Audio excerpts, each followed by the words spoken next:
Senhor esteja convosco. Ele está no meio de nós. Proclamação do Evangelho de Jesus Cristo, segundo Mateus. Glória a vós, Senhor.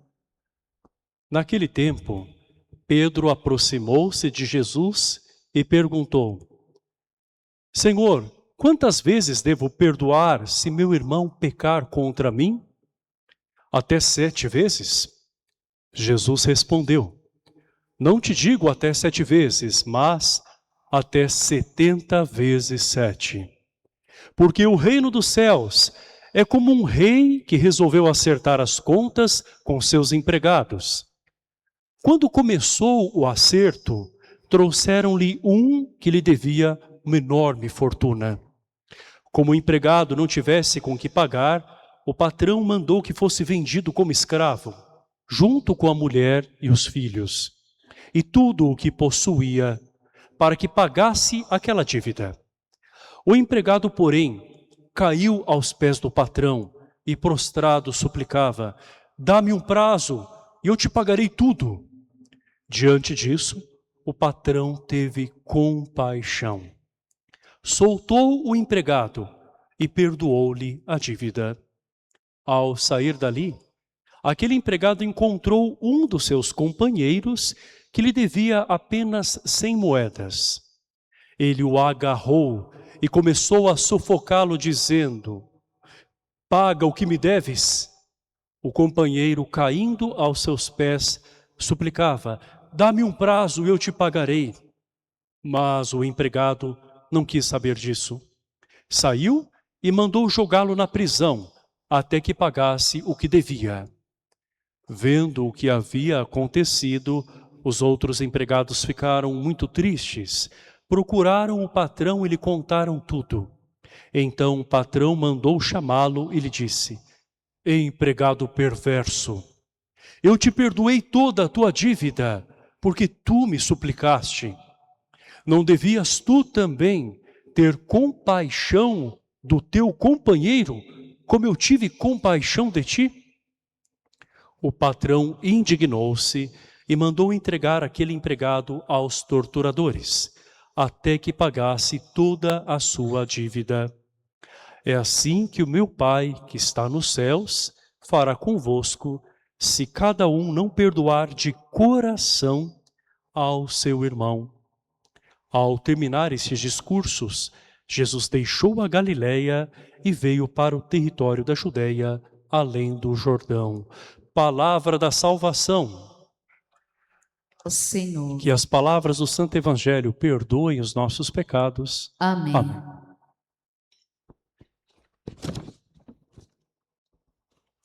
Devo perdoar até 7 vezes? Pergunta Pedro, achando que ele está sendo generoso. E a resposta de Jesus é surpreendente. Não até 7 vezes, mas 70 vezes 7. Ou seja, o perdão deve ser sem limites. É um perdão que acontece sempre. Quem reconhece que foi perdoado por Deus, também sente-se capacitado, tem forças para perdoar como o Senhor lhe perdoou. Como o Senhor lhe perdoou. Perdoar, claro que não significa fazer de conta que não existiu um mal que nos assolou. Perdoar não quer dizer esquecer aquilo que aconteceu. Perdoar é sim superar aquele sentimento negativo, desapegar-se dele, não deixar que ele domine o nosso coração. Perdoar, portanto, é deixar que Deus possa nos libertar. E Deus nos chama a isso. Ele nos chama a ter um coração que seja tocado por Ele e que não se torne mais duro e nem mesmo carregue coisas desnecessárias, às vezes até o pior do outro. Na parábola de hoje, Jesus nos ensina isso, que assim como nós recebemos a misericórdia, nós temos também, de forma coerente, como responsabilidade, perdoar com misericórdia. Num dado momento, o patrão, que representa o próprio Deus, quando sabe que aquele servo a quem ele perdoou, não perdoou uma dívida bem menor do seu companheiro, o patrão então entrega esse homem aos torturadores, até que ele pagasse o último centavo. O que quer dizer isso? Quando nós não perdoamos, nós acabamos sendo entregues a tantas torturas no nosso corpo, na nossa mente, porque o perdão vai pesando. Pesa no coração, pesa também no físico e muitas das vezes pode até gerar doenças, porque a falta de perdão, o ressentimento vai destruindo a pessoa por dentro. O Senhor quer nos libertar. Por isso que ele mostra esta parábola não como um alerta de uma punição, mas sim como um convite de redenção, para que nós não sejamos pessoas que peçam perdão a Deus, mas depois virem as costas quando alguém necessita do nosso perdão.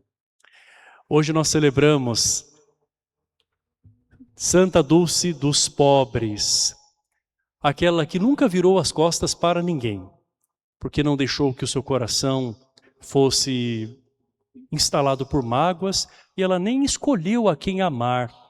Ela sempre olhou para todas as pessoas como a imagem de Cristo, sobretudo os doentes, aqueles idosos, crianças com famílias que não tinham condições de cuidar delas, enfim. Vamos conhecer um pouco mais da história dessa mulher que nasceu em 1914 em Salvador. Ela fica órfã aos 6 anos de idade. E na companhia de uma tia muito religiosa, ela visita os casebres de Salvador. Para quem conhece Salvador, sabe que existe a cidade alta e a cidade baixa. Então é contrastante, né? Existe uma parte mais elevada, onde estão as casas melhores, não é? Ali onde há o centro histórico, enfim, onde a cidade se desenvolve, e a parte baixa, ali às margens do mar, onde existem em alguns cantos muita pobreza, muita miséria também, e no tempo de Santa Dulce mais ainda. Então Santa Dulce visitava essas casas das pessoas pobres, de chão de terra batido, com a sua tia. Ela pôde ver de perto, desde pequena, essa realidade contrastante, porque ela era, sim, uma menina que nasceu de uma família de posses. Isso faz com que, aos 16 anos, ela comece a manifestar também a caridade. E num dado momento ela se sente chamada, quis dizer, à vida religiosa. Ela abraça a Cristo através dessa vida totalmente dedicada aos irmãos.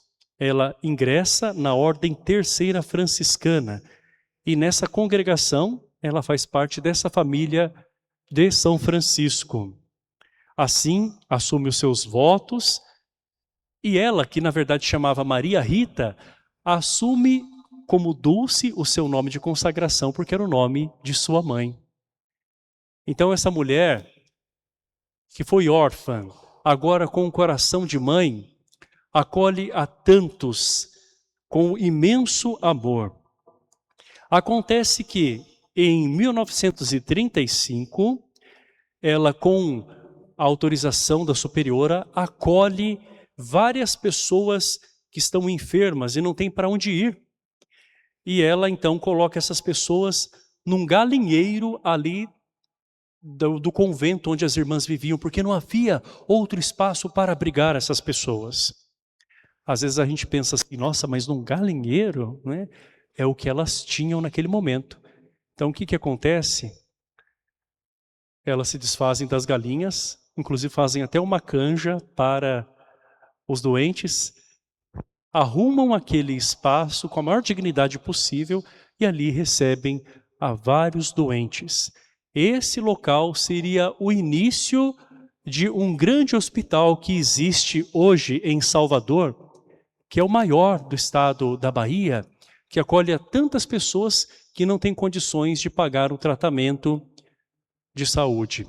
Então nós vemos que aquilo que começou pequeno, com amor, com fé, se multiplicou, deu muitos frutos e hoje alcança a muitas outras pessoas. Um fato da vida de Santa Dulce, muito importante, é o encontro dela com o Papa São João Paulo II, que quando veio ao Brasil, em fevereiro, aliás, em 79, ele fez questão de conhecer esta mulher da qual ele ouviu falar tanto. Então, um encontro de dois santos, né? E em 83, finalmente, foi inaugurado esse hospital dedicado a Santo Antônio. Ela tinha uma devoção muito grande por este santo e sempre acreditava na providência por meio da intercessão deste santo milagroso. E assim, Santa Dulce fez muitos milagres. Não estou falando de fatos extraordinários, mas com os poucos recursos que ela tinha, ela fez coisas grandiosas que nós podemos realmente considerar milagres também, não é? Esta que se tornou beata, falecida em 1992, depois foi canonizada em 2019, há pouco tempo, não é? Pelo Papa Francisco. Nós queremos hoje louvar e bendizer a Deus, porque nós temos muitos exemplos de um coração puro, de um coração desprendido. Se Jesus nos capacita a perdoar, Ele também nos mostra que existem muitas pessoas que foram capazes disso. Santa Dulce dos Pobres, num dado momento, foi desacreditada pelas próprias irmãs e a própria igreja, para confirmar se aquilo que ela estava fazendo era realmente algo permanente, constante, pediu que ela, num dado momento, se retirasse do convívio das irmãs, antes de toda essa obra acontecer, não é, de uma forma maior, e ela teve que se recolher, sim, teve que silenciar. E ela não guardou mágoa de ninguém da igreja. Ela sabia que naquele momento algo iria amadurecer e algo realmente iria crescer muito, e ela nos ensina o poder do perdão, o poder da caridade. Que Santa Dulce nos ajude também com a sua intercessão e exemplo a amar e perdoar principalmente aqueles que estão muito próximos de nós, os próximos, mais próximos, os nossos familiares. Louvado seja nosso Senhor Jesus Cristo. Para sempre seja louvado.